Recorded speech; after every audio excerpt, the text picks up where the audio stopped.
Yeah, that's what happens when your phone's when your camera's covered. We're live. I don't know. It's not really an early morning like wake up call or project motivation, but it could be an afternoon one. So that's all good. It's afternoon ish and afternoon somewhere because we're at 11 o'clock right now. But welcome to everybody that's here. Today, we're going to take a look at some cool stuff. If you guys haven't seen it yet, you may not have because I just posted it just a few minutes ago. I have a video up where we're comparing the. I was eating breakfast, because sometimes you start working and then you forget. Oh yeah, I need to eat. I'm comparing the 512 horsepower 5.3 all motor, as it were, versus the 542 horsepower one. And the interesting thing is if you zip and get to the end of the video where I'm telling you all the good stuff, otherwise it's just me talking and, trying to impress myself. If you take a look at the comparison, you'll see that the important thing to look at really, I think for most people, is the torque curve. So if you take a look at the torque curve and you see the big difference between the combinations, it's really telling. It still doesn't answer the question really, because ultimately it's going to come down to what a guy wants. For the same reason that the D-stroked motors are so popular, in terms of video, people want high RPM stuff. I mean, it does sound glorious when it's revving out there. It sounds a lot better when it's running at 7,700, than when it's not running at 7,700. Even though it's making more torque, it doesn't sound nearly as good as it sounds when it's really revving out there. There's something about the high-pitched scream, and then you're making more power. So if you gear it, you can get that stuff, and there's lots of benefits for that. So ultimately, even though you look at the average power production, if that's what you're gauging it on, then you would tend to lean toward one way or the other. But not everybody leans that way. Not everybody identifies as a torque person. Some people identify as a high RPM. We want all the RPMs, and so that's why I want to show both of them. You could pick whichever one you want, and it shows you what's going on. But today, actually, so go watch the video if you haven't, or watch them the same. The best intake has a turbo attached to it, or a blower, or nitrous. Yeah, all of that's good. What I recommend is today we want to talk about. Somebody asked a question and recently, and so if you're here, please let me know that it was you so we can give you credit. But the question was, and it goes along with this 512 horsepower versus the 540 horsepower version, the question is, can we make the same power curve by combining a mild cam and a short runner intake manifold? We're looking to, I guess the idea was to broaden the power curve. So we got a mild cam and a short runner intake manifold. So the mild cam makes the low end power, and the short runner intake manifold helps extend it out and make the high RPM power. Can that curve match, for instance, the power curve offered by a long runner intake manifold, which is going to add low speed power, and then a bigger camshaft, which is going to add the top end power? So we have high and lows, for both of those. So the question was, as I understand it, can those two things make the same power? So let me know what you guys think. In fact, we'll put that as our poll.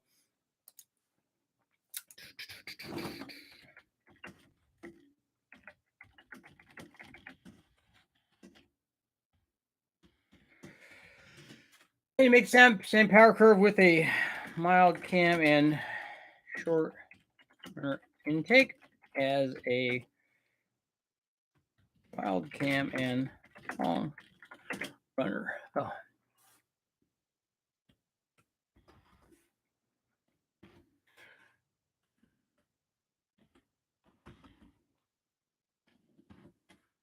Okay, can you make the same power curve with a mild cam and short runner intake as a wild cam and long runner? Question mark there. And we will start our poll. Tim, what's up? I see that you're here. So can you do that? Can you make that same power curve? So again, we're trying to broaden the power curve with a mild cam and a short runner intake manifold for the high RPM and the low RPM for the mild camshaft, and then a long runner intake or a long runner intake, and then a wilder cam. Can we do that? And so that was the question. And I don't think I've done specifically that test. It's It's pretty specific.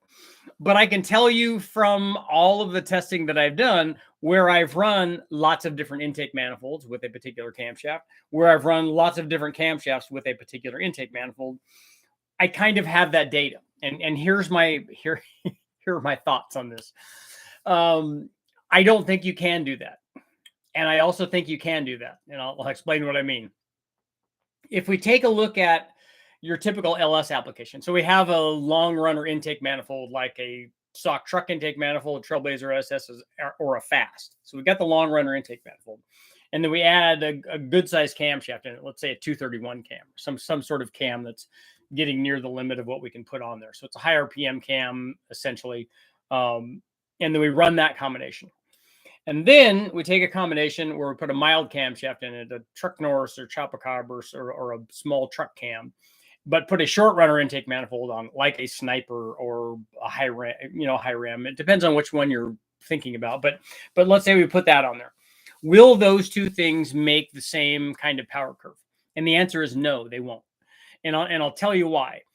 The reason is because we don't change the low speed torque with the cam change, and low and mid range, not just 2000, but all of the lower stuff, everything below the peak torque. We don't change that part of it with a camshaft nearly as much as we do with an intake manifold. So in all my tests, oftentimes when we run a camshaft, like when I did the LS3 thing, we ran the LS3 with 3 different size cams, a 224, 227, 231 cam. We could run something smaller than that, but we didn't see hardly any change in low speed power. All we saw was a change in top end. When we ran the Truck Norris cam and the Hot Rod cam and the Red Hot camshaft, they all made within 1 or 2 foot-pounds of peak torque. They all made almost the same peak torque. They were all within a couple foot-pounds of each other. There was a slight change down low in the lower part. The Truck Norris did better, but not better in the way that a short runner intake manifold is. So if you look at the videos that I have up where we're comparing like a fast manifold or a Trailblazer SS versus a short runner Sniper, and this would be even more extreme if we use a shorter one like a Trinity or a low ram or that kind of thing, you would see a bigger disparity there, I think, with the intake manifolds than you see with the camshaft. I just don't think you're going to make that up. I think the short runner manifold hurts the low speed power more than you can bring it up with the small camshaft. That being said, if you ran the big camshaft with a short runner intake manifold and then you substituted the small cam, it's going to help low speed power, but not a lot. And so ultimately you would get the kind of choice that we saw in this, not quite this exaggerated, because we did put a bigger cam and a short runner intake manifold on it to make the power out of the top. But I still think you see something like we saw in this combination, where the shorter runner manifold tends to hurt stuff more than the smaller camshaft is going to help it. Like I said, it would be better. And then the other thing, the reason that I said, yes, we can do this and no, we can't do this, the reason for that is ultimately this would come down to not those things, as a generic statement. Can we do this? Well, no, when we tried it, we didn't do that. But if we tried doing, it depends on what 2 camshafts you pick and what 2 intakes you pick. Did you pick a single plane and a dual plane carbureted intake manifold? And did you pick a really small cam or a kind of a small cam versus a really big cam or a kind of big cam? And what were the exact specs on the cams that you pick? There are a lot of things that would go into this. And if we chose the right things, we probably could get really close in the curve. But then the camshafts would be closer together, and the change in that we get from the power curve in the specific intake manifolds that we picked would not be as exaggerated. So there would be a way to do it. And this gives me another thought.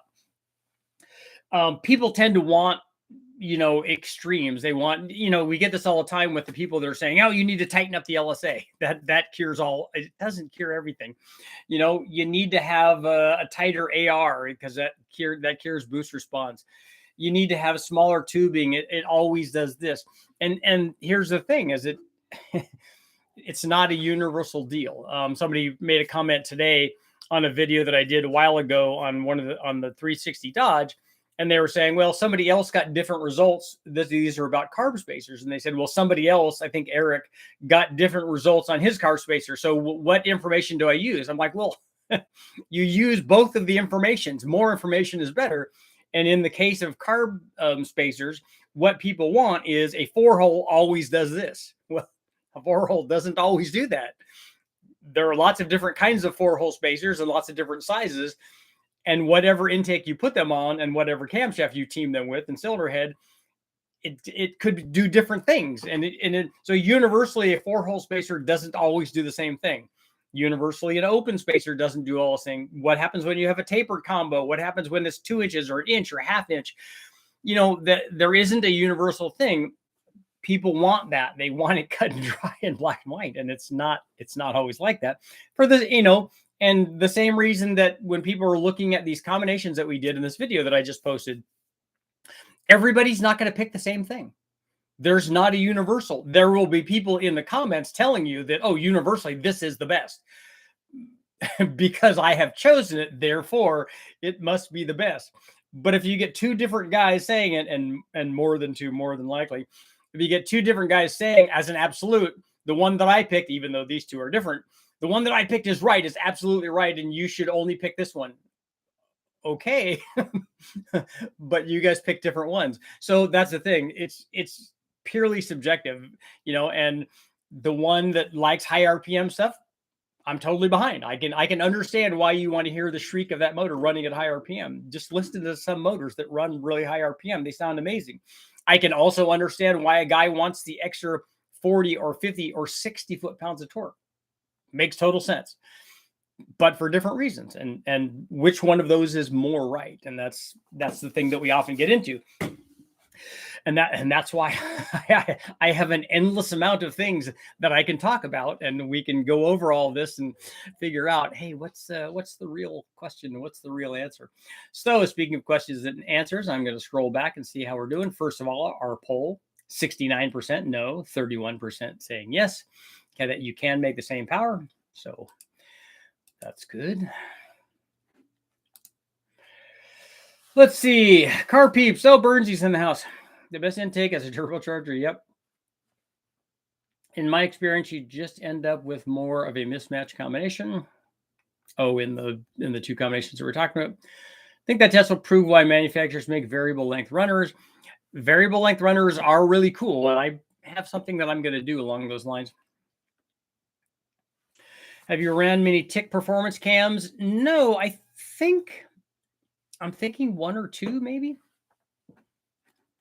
But as we've talked about before, the thing that you should get out of this, whoever's cam I use or whatever we test, if you run a cam that has similar specs to that, it's more than likely going to do the same thing. How about if you build 1 bank for high RPM and 1 bank for low RPM with a custom profile for each bank, high RPM cylinder head on one side, low RPM to work on the other side? I don't think you're going to be too happy with that. Been a drag with weather change. Let's see.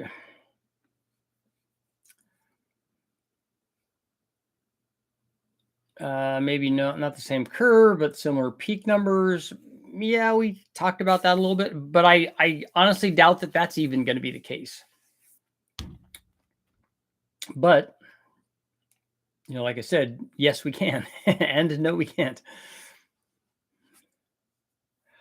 Russia's in the house. What's going on? Please tell me that you're over there supercharging a Lada or something. Spent hours making PTFE lines. Too bad fittings. Uh-oh. Making lines is fun because you don't know that they're good until you get it all together and you spend all the time and energy, and then you pressure test them.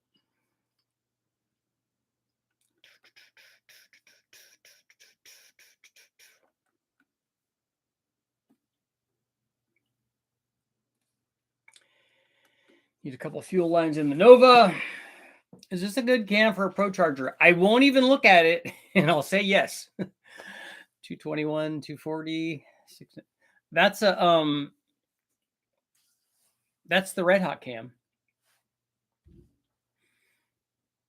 So what you want to look at is what does the cam do NA, and then does it do the thing that you want to do NA, and that one will work with a Pro Charger.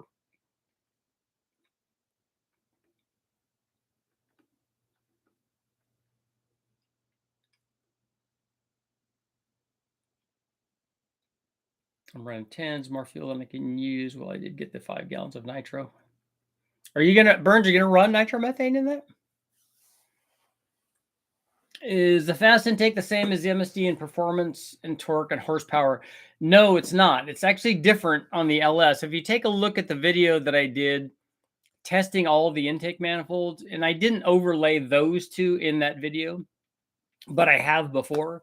And if you overlay those two, what you see is they made the same peak horsepower, did not make the same peak torque. And there were areas in the torque curve where the fast had these like sine wave bumps in it in the torque, so it produced more average torque than the MSD did. Both of them were really good, but the fast was a little bit better. Match the cam intake and heads to peak at the same RPM. Yeah, that's a nice thing to say, but that's not really what happens, because you can run a fast intake manifold with lots of different camshafts and it still works well. And you can run it with lots of different cylinder heads, a stock head or a ported head. The ported head doesn't necessarily peak at a specific engine speed.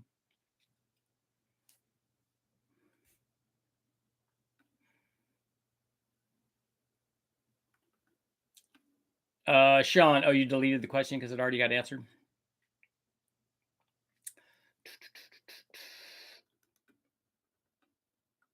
£120 injectors. How bad does a Victor Jr. with an elbow and a turbo 5.3 hurt low end torque and turbo spool? It does hurt it, because if you take a look at any of the tests that I've done on a Victor Jr. versus any of the truck manifolds or the faster stuff, it definitely makes more low speed power. I mean, the long runner manifolds make more low speed power, so it will definitely hurt low speed torque. The elbow doesn't do anything to that. The elbow and the 4150 4-hole throttle body made the same power when I tested it. So the short runner Victor Jr. manifold is definitely going to hurt low speed power. So we'll keep scrolling down.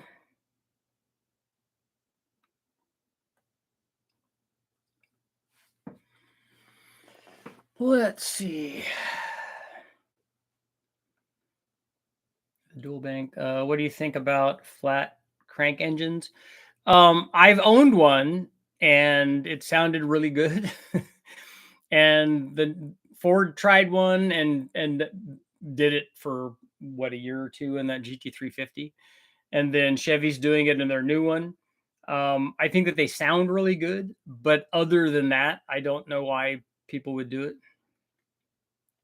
It's the BTR Stage 2 VT LS3 cam. Yeah, it's also the Red Hot cam. Would the LS7 fast intake count as a long runner? It is definitely a long runner. And in that case, somebody was asking about the comparison between the MSD and the fast. My answer was specific to the cathedral port stuff. My answer, if I had the same question about the LS7, would be that the MSD manifold makes more power than the fast on the LS7s, and by a decent amount. Second shift question. Buddy's doing a cam swap on his Terminator because he's going turbo. I might buy them from him for my car. The cams are pretty big. I have a smaller blower, kind of too much cam on forced induction. He's doing a cam swap on a turbo. What did he have? What cams did he have in that 4.6? If you know what the specs are, if you know which ones they are, stage 1, 2, 3, if it's 236 or 234 or whatever, let me know what the specs are. But if you're, and what blower do you have on there? Do you have this? Is yours an 03 or 04 Cobra motor? Does it have the factory blower on it? Ran a modified ported Infinity M45 intake on a 5.6 in my Titan. Use nitrous window switch to operate off of RPM to control the runner solenoid. Power improved everywhere. Half second ET drop. So did you actually use the the M45 was a dual runner intake manifold? That's cool.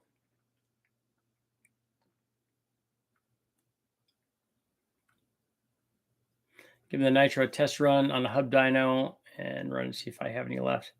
I mean, at a 170, yeah, the stoic value is pretty crazy. It means a lot of fuel, and only having 5 gallons, not sure after the dyno. Quick tune if I can make a run. Okay. Do you have Burns? Do you have big enough injectors for that?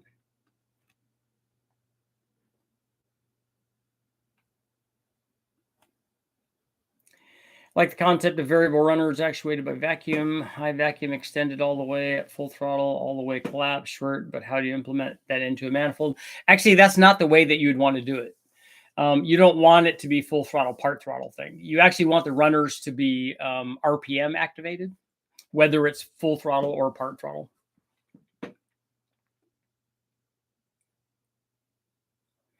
And for truck intake and heads or series performance pieces, they work great with the stock cam. What is the typical horsepower gains on a boosted application from a hoarded intake and heads? I'm sure that you mean ported intake and heads. It depends. What are you doing to it? What intake is it? What heads are they? And if it's an LS, I wouldn't do either one of those, because the turbo, like if you have a turbo LS, you don't really need to port the heads unless you're going for crazy level horsepower stuff. If I took a short runner intake off a big cam turbo 4.8 and put a fast on it, would it need a new tune? Yes. It's going to be making more power through more than 90% of the curve on a 4.8 probably. The fast is a long runner. Yep. I call it a long runner. It's might be a little shorter than a factory one, but it's a lot longer than any of these sniper or low ram, a lot shorter than a high ram. I mean, a lot longer than a high ram. As a follow-up to the LS7, if you already have fast, is it worth upgrading to it is if you want more power, but only you can decide whether or not how much. Like you could sell your fast and then use, so you're not spending all of the money on the MSD upgrade and keep your throttle body because it's going to be the same. So you might be able to get into an MSD for a couple $100 or a few $100 or whatever if you were able to sell your fast. But only you can decide if you pick up, like if it's 10 horsepower or 20 horsepower, is that worth whatever the amount that you're spending?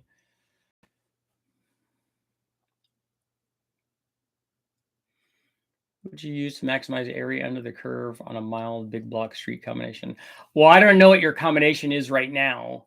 I don't know what size the motor is. I don't know what the compression is. I don't know what heads you have. I don't know what camshaft you have. I don't know what induction system you have.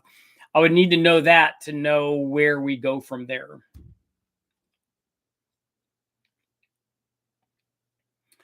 .3 BTR Trinity Stage 2 cam 706 heads of Vortec YSI. Is it worth porting the intake and heads? No, on porting the intake. You don't need that. Thing's not limited by airflow. Porting the heads would help, but in that case, I think I would also think about maybe more camshaft. Porting the heads will help because you could probably get 30 or 40 horsepower NA, so more than that with whatever boost you're running. M45 is a dual runner, roughly half the runner length when 8 power valves open. The best switchover point 4300. Long runner section is near TPI. Yeah, it's for I don't know if the M45 is that a truck application or something, but having really long runners is good. If you can have a dual runner, that way you can have really long ones and then quite a bit shorter ones.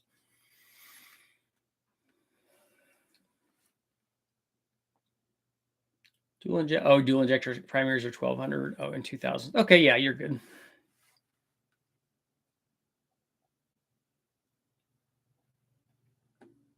More durations needed to help fill cylinders higher RPM. Speaking of that engine, my TSP 427 is going in my Z06. Oh, that'll be exciting. 470 inches, iron heads, ported. Richard, which do you personally prefer to use, turbo or supercharger? I don't. It would depend on what application you have. Like for my truck, my street truck, I think I would put a positive displacement blower on it. But if I was putting together a a Fairmont or something and wanting to go fast in it, or a Fox Body Mustang, then I probably would put a turbo on it. They're all good and they all do specific things. And I like testing all of them.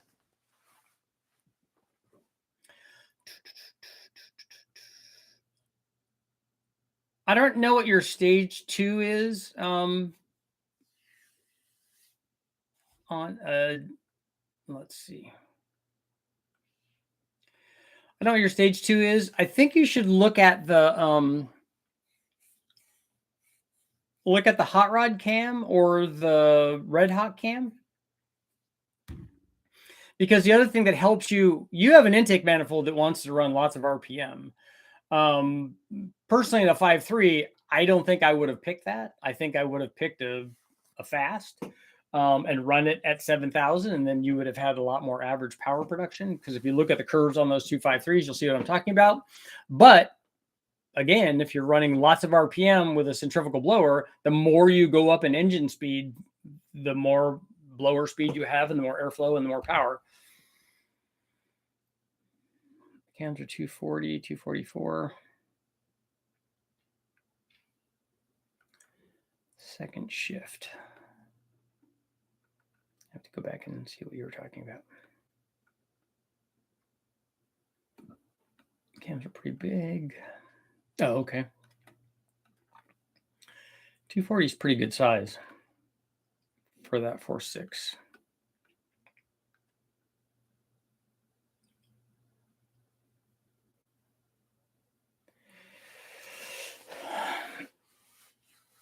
$240, $244, $480 lift. Yeah, because that's a 4-valve motor. What do you have in there now? Do you have any kind of cams in there now? Or are they stock? Those cams are going to lose low speed power compared to a stock cam.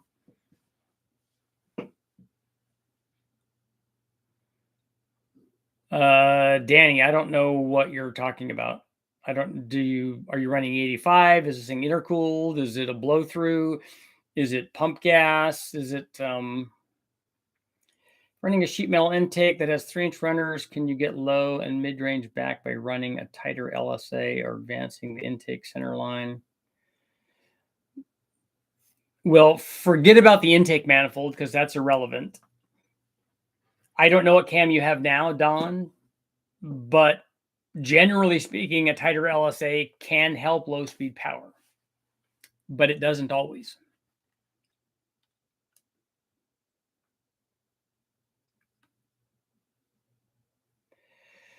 Richard, educated guess, the L33 with the stage 4 cam, but the fast intake, how much of a difference would you guess versus the red hot cam? I'm thinking less than. So you think that the stage 4 cam isn't 10 horsepower better than the red hot cam? My Fairmont's going to start for the first time in 20 years. Nice. Congratulations. That's always a good feeling to get it started. Roller 302. Not just, man. That's good. Fairmont's like 5-liter Fords.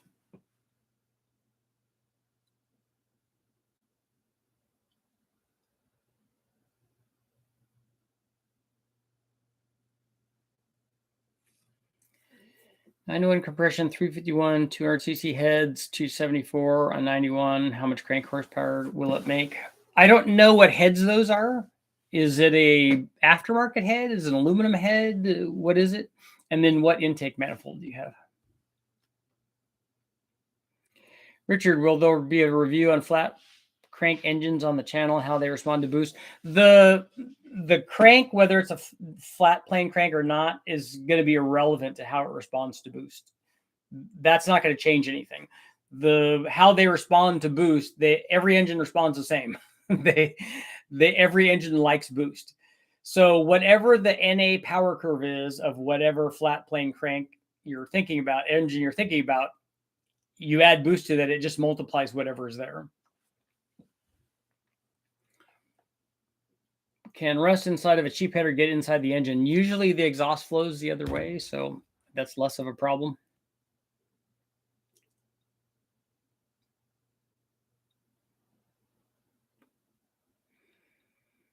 Did you see the article I sent on swapping firing orders on cams on Facebook? Kind of crazy. Top Fuel wanted to try bank-to-bank firing. I don't think I did. That would be interested in seeing that.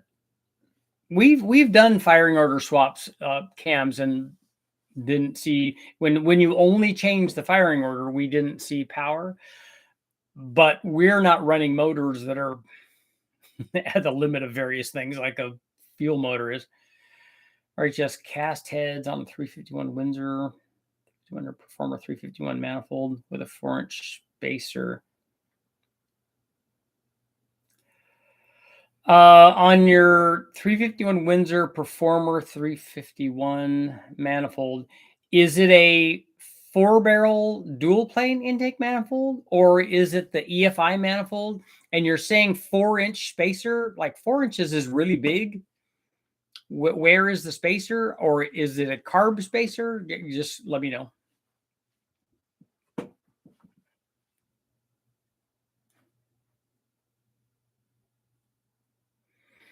I stock cams now. I drag race the car and spin to 7,200. Just not sure if it's too big for my lesser blower and motor.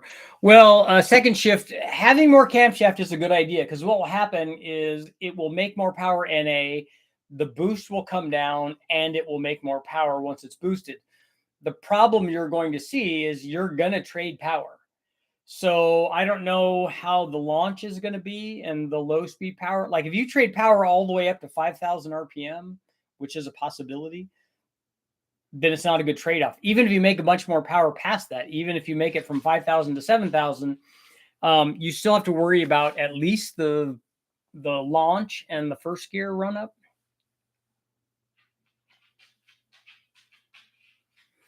They want all 4-cylinder on the right bank to fire, then left, but the downforce made with the exhaust made the cars unable to drive. Yeah, because that's very cool that on the fuel cars they use the exhaust as downforce on the car to help push it down. So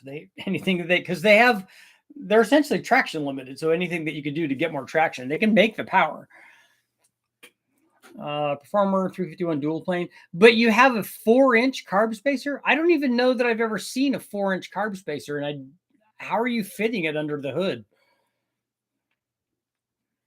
NA Big Block Chevy 505 running Edelbrock ProFlow XT Big Block Chevy tunnel ram. We'd have to open the throttle body opening for the 102 millimeter throttle body to fit. Do you think it's worth going to from a 90 to a 102? It isn't if you're running boost. If you're not running boost and you're making with a 505, which you could easily be making 600 plus horsepower, then I would go to the bigger throttle body.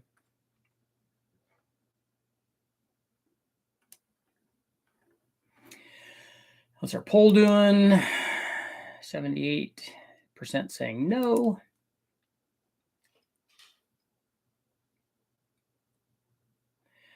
.464V intake test was great. Would the FR500B stock Cobra test be different when boosted? The intakes won't do something different when they're boosted.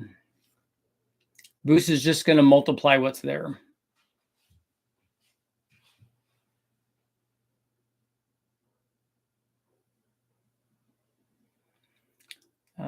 Nicholas, you would be 85% of my setup with 1,000 cc's. What is the power level?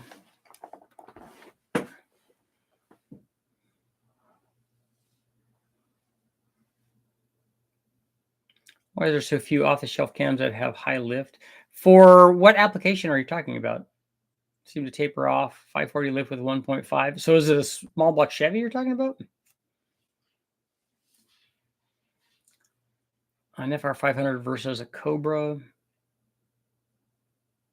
An FR 500, the one that I had anyway, was the dual runner one, and so it was better at high RPM than the Cobra is. But the Cobra was actually a better manifold through most of the curve, if I remember right, up to 6 or between 6 and 6,500. And then the FR 500 was better. Will it be possible to use a standard 80 Aviator intake up to 8,000? It's not going to want to make power up there.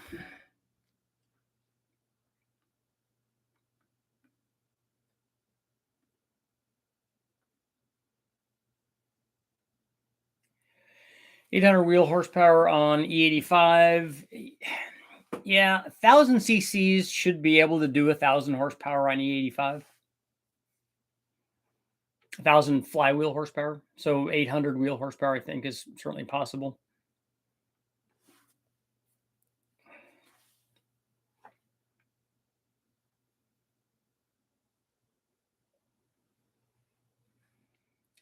G-code, you got a 5.3.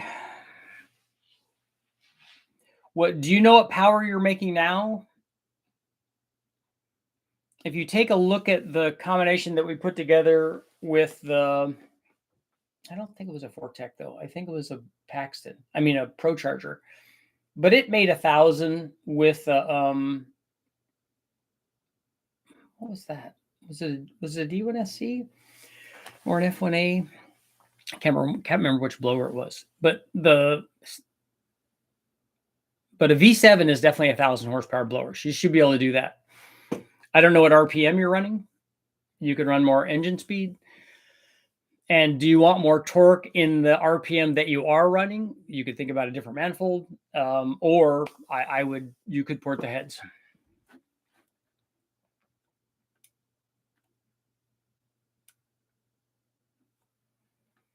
.351 Windsor RHS heads, no filter on the Carbon 84 Capri. Okay.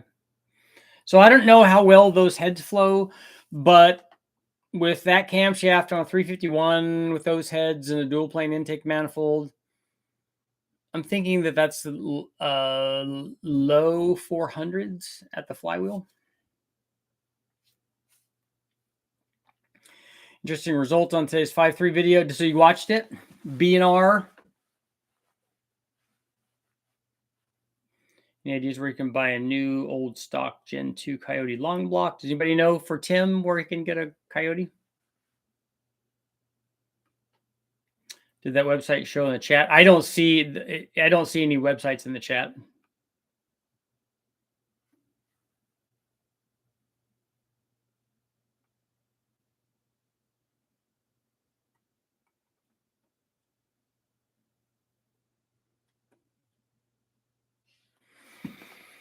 $75% new. Yeah, like I said, we could structure the test so that we choose whatever camshafts we want and whatever intakes we want to make them as similar as we wanted if we were going out of our way just to make that happen. But I don't think that I think that, like I said, more intake problems than the camshafts are going to solve.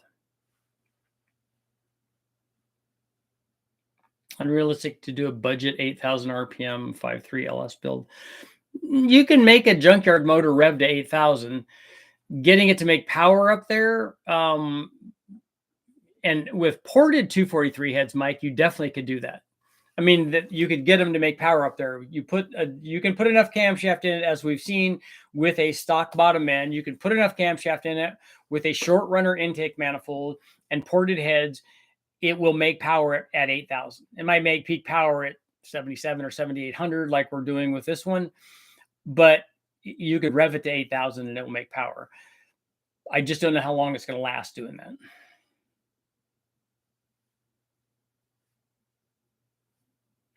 Snake Eaters are 580. FIC 1000s are 930. Is there justifiable reason to go to FIC?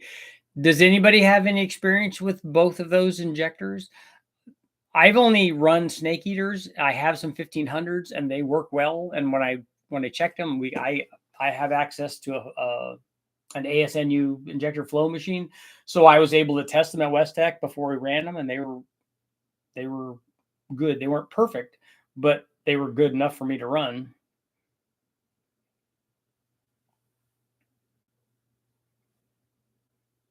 Loads of Mustangs around. Just wait for one to leave Cars and Coffee and offer to buy it back from the insurance company. Mustang guys.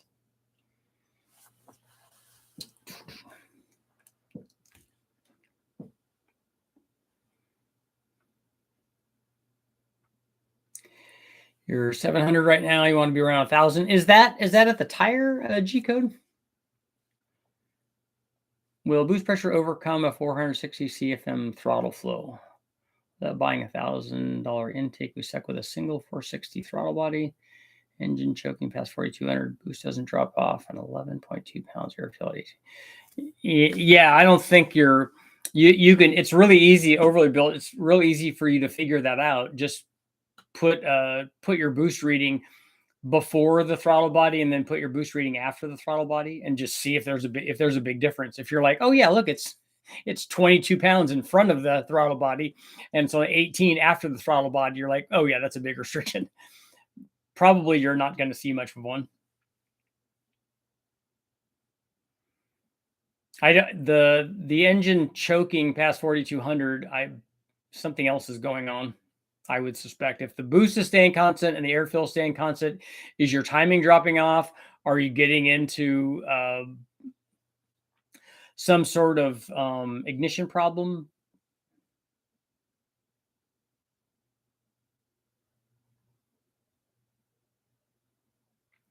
My data logs of stock cams. I launched the car at 4,000 to 4,200. The clutch slips to 5,200. Pulls the motor down to 45 when locked up. Nitrous helps with the torque on the launch. Okay, yeah, if you have nitrous, you could solve all those problems then. And that's enough RPM where the cams will be beneficial. I can take a look and see. I didn't run that big of a cam.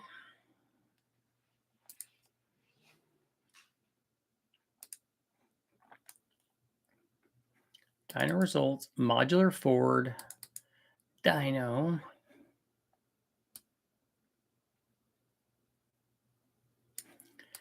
4.6 Cobra.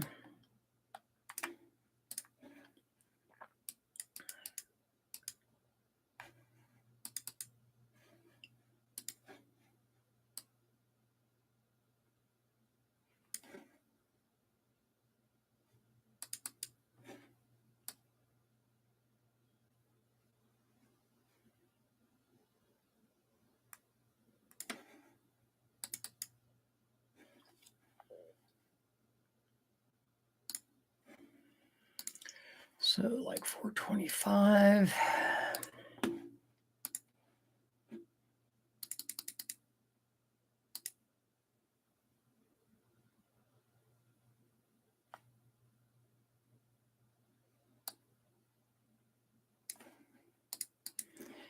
Did we run this in a?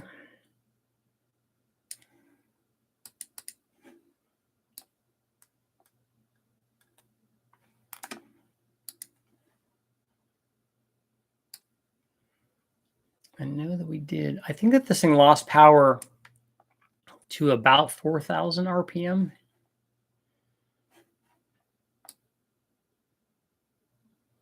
And that was with a set of 262 cams. So you're going to trade some.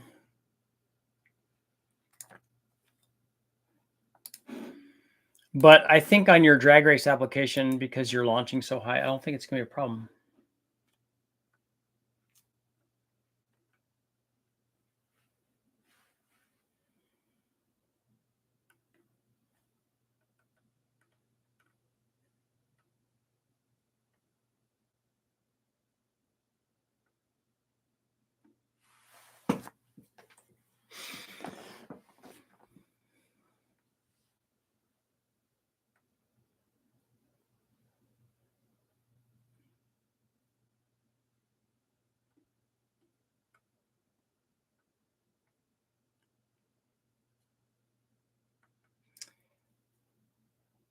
Do you remember which FR500 long runners you had?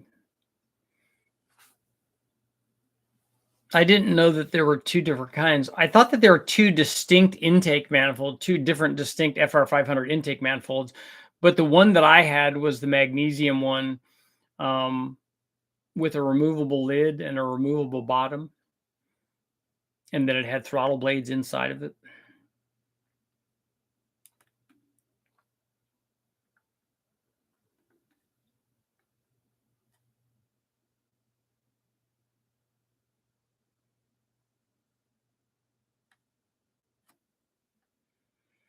Burns, I'm not seeing anything.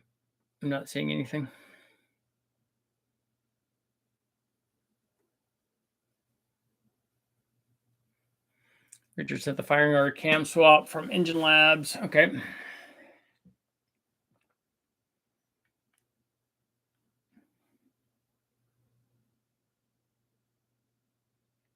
We're in the middle of adding a second boost gauge and swapping a T3.82 divided to a T4.81 hot side. That should make a difference. But do you have any measurements for back pressure on there? Do you know what that is? Is your back pressure like 3-to-1 or 4-to-1 or something ridiculous?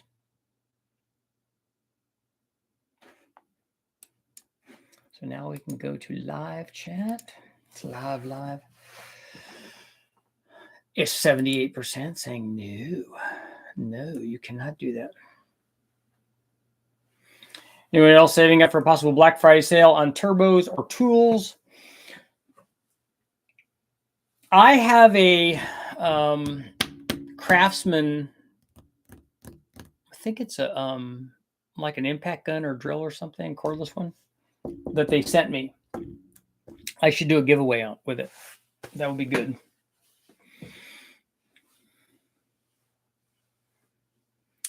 The Honda NSX uses a variable volume intake. Has anyone use a similar design? I owned an NSX, and my buddy Jimmy has one, so we're familiar with those. But yeah, a variable intake plenum volume is a common thing for OEMs.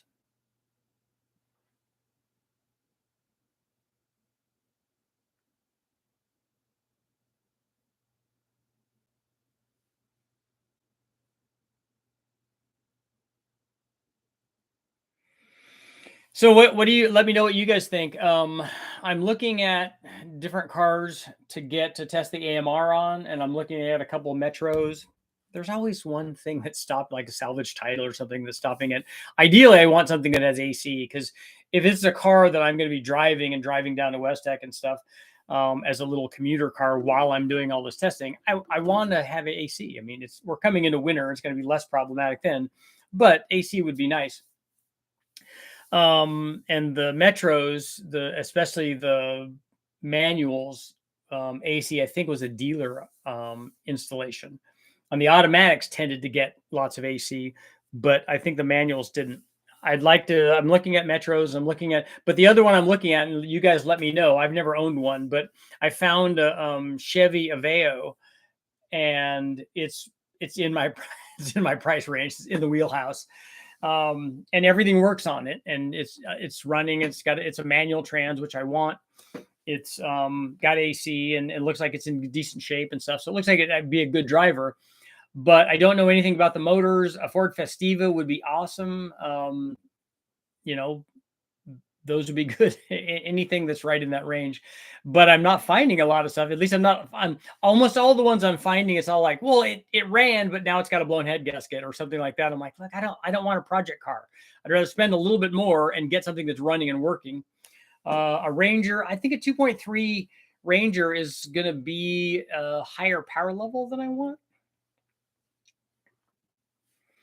But a Ranger actually would be good if it's not making a lot of power.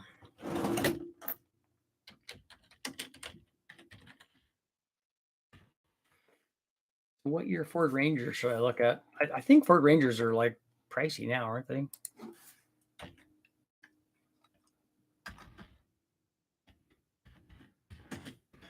They make Ford Rangers in 1989.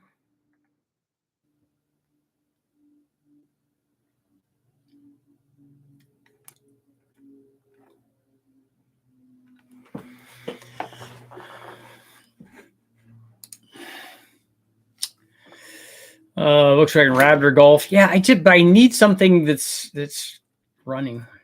This is a temporary setup. I'm going to hook up one of the boost gauges to the hot side with a long length of copper tube before the connection to the gauge. That's what we do. We spiral aluminum tubing.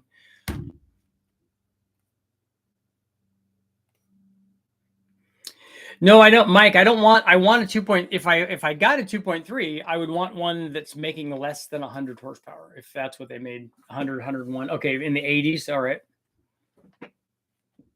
Nissan hardbody, a 22R Toyota.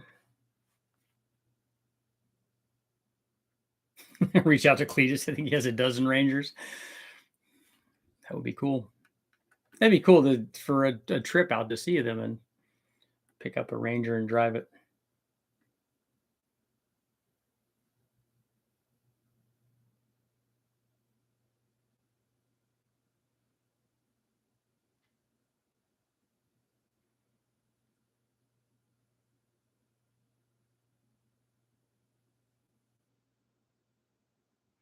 Even a rolled one would be good. As like, because obviously we've seen he doesn't mind putting a beat up, smashed up truck or vehicle on the chassis dyno. In your opinion, why is Cleese removing the Godzilla for the Coyote? He tries all kinds of new stuff, so he could be just wanting to try it. But I don't really know him that well. I've only met him once.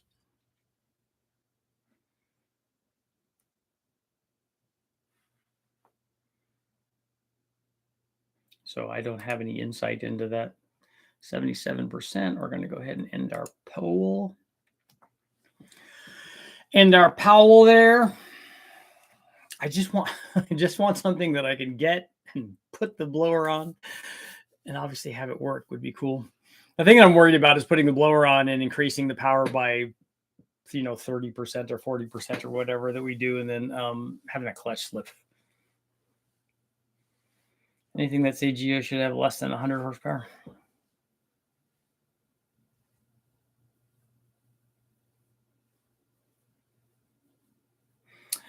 A Daewoo, yeah. Isn't that what the Chevy Aveo is?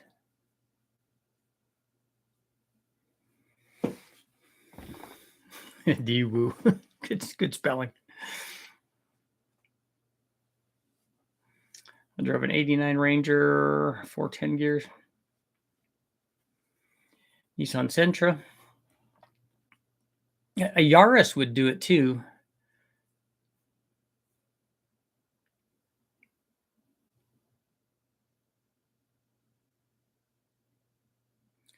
We did a T-type carb turbo 22R draw through. 300 of the tire. That's a lot. Not a GR Yaris, that's right. No, I had a Yaris S, which is a Yaris with more body stuff on it. I like the Yaris. I like the way that it looked. I have a hatch. I was an 07, I think. And we know that it'll take boost because we already ran a turbo on it.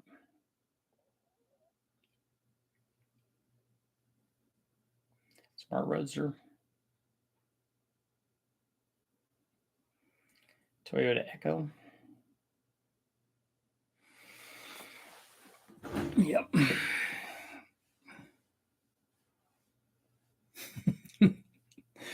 Well, they're Hyundais or Kias, yeah. Mazda B2000. Yep, all of those are possible.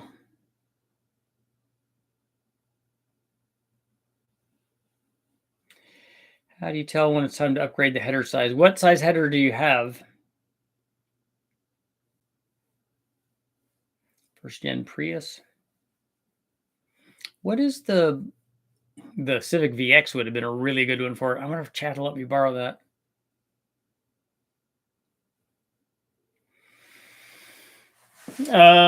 Red Smallpox. Hey, we're happy to help, man. Well, are you working on something? Do you have a car? What are you working on? 70 wheel horsepower. Why don't you get 800 to 900 with bigger cam port heads? Give me another higher. You have that power in your blower, so you just have to get it out of that. What fuel are you using? How much timing do you have? Do you have an intercooler? A Kai truck? That'd be good. Probably hard to find though. Trail King, I don't remember measuring the runner length, or if I did, I wrote it down somewhere, and I would have no idea where to look for that.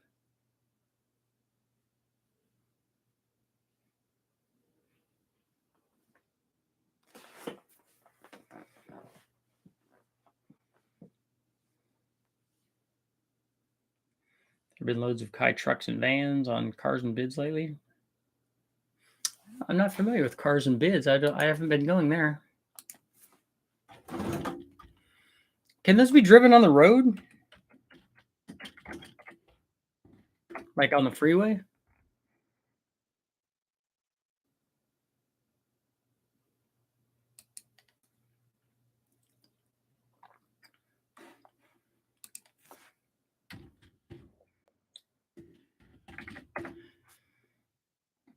$1996 Suzuki carry truck, 4-speed manual, drop down, no reserve.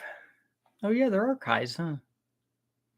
6,500, 7,500, 15,000. Yeah, oh, that's like way out of my price range. Where are the $2,500 ones? That's what I want.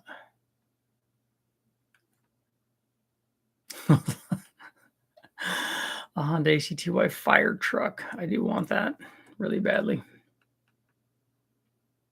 JDM 4-wheel drive fire truck, custom built boat, registered in Vermont. Dude, that's super cool.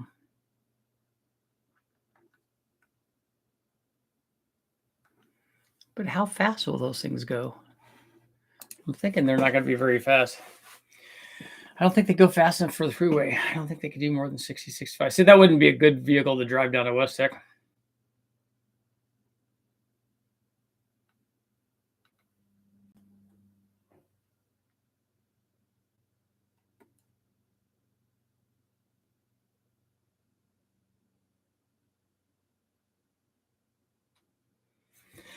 A 5.3 with the 454 cam, hit it at 300, and a 3,500 S10 Blazer. 6.0. Engine 5.8, 2.5-inch headers, 18 PSI, 250 nitrous. You have inch and 5/8 headers on an LS? I didn't even know they made those.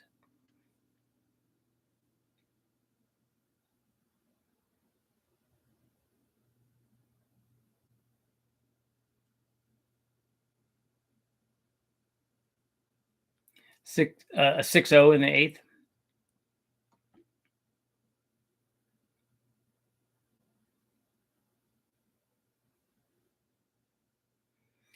First year EFI on a Ranger, 86. Port fuel injection.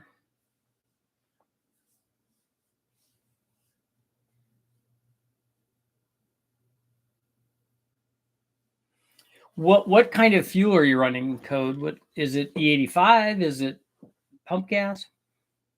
A single plane port injected V8 would be worth it to add a 9th injector right below the throttle body for intake charge cooling.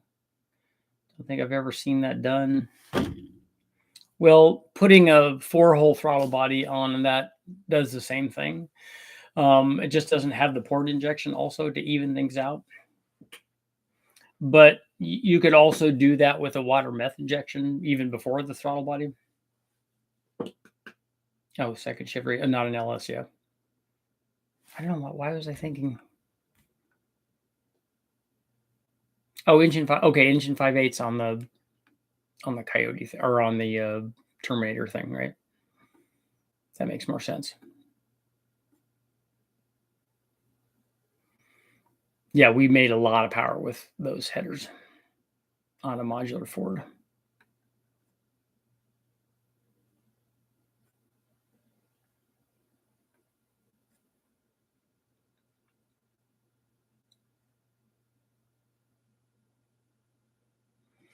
Legend has it that a chap not far from you has an Omni in need of a supercharger. Does he have an NA Omni? Because I don't have one of those. Tough to find. Most likely about a double overhead camera, early 90s Escort. I looked at an Escort, but it was a ratty piece of junk. An Escort would be cool. I like those. I do like me some Escorts. I just want to like a Metro, like my Sprint was, just a driver, nice and easy. Put a blower on there, be happy.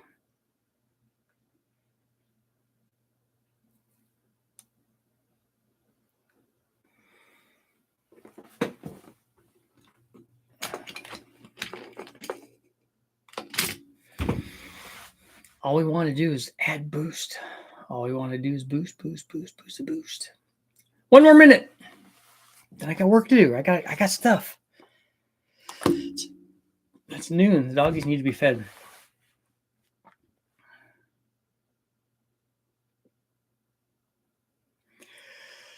We're gonna do a shootout between a 350 and a 5.3. You mean stock ones or what?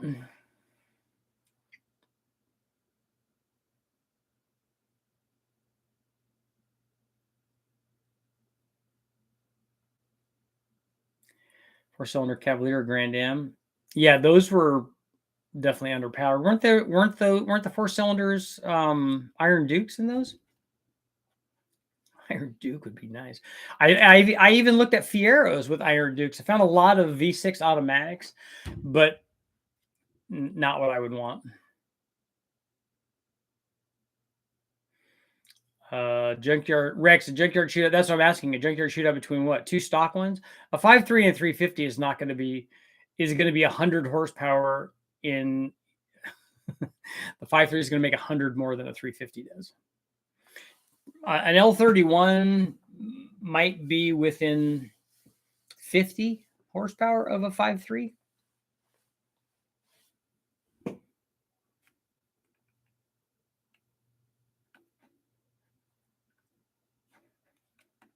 I know. I even joined the Metro community to see if there was something in there. A Fiero with a Ferrari body kit on it.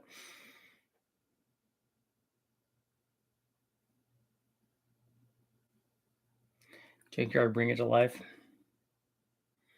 I could do that. I mean, if I find something that has a head gasket, the thing that I worry about is if it has a bad head gasket, how hot did they get it? How bad are all the other things?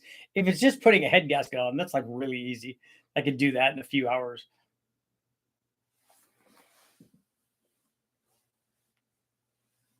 I feel like I'm holding back the power of the Turbo 350. I don't think you're holding back the power. Having more gears would be better.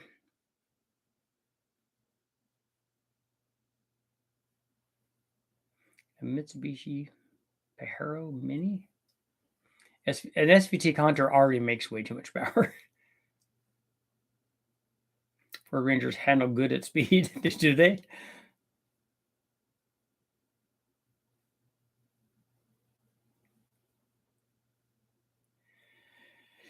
Yeah, an SVT Contour was pretty sporty. I drove one of those in the Silver State because the guys from Extrude Hone did a bunch of work with the SVT guys so that the SVT motor would make the power that they rated it at. And the way that they got that was by porting the intake manifolds. And so the Extrude Hone guys did a bunch of them for those guys. And so they had one, and we got to drive it in the Silver State. And that thing was almost 150 mile an hour car. It was pretty impressive. And it just drove nice. We just drove it out to the race, and they said, well, what class are you going to be in? And we're like, I don't know, what will you allow us to run in? And so they put us in, like, I don't know, because it had I don't think we had anything. I don't think it had harnesses. It didn't have a cage, obviously. And they said like 110 or whatever. And we're like, oh, okay, that'll be good. And then we just went as fast as we could and broke out by 30 or 40 miles an hour. It's pretty cool. I want to see how much a junkyard. Oh, you want to do a boost thing on the 350? I do too. I want to do an L31. I want to do an L31 and do upgrades on it anyway because guys want to see the Vortex stuff. I want to do that, and then I want to do. We want to add boost to one of those. I also want to do a 4.62 valve. I know. What's with the likes, guys? L31 Big Bang. Yeah, that would be good.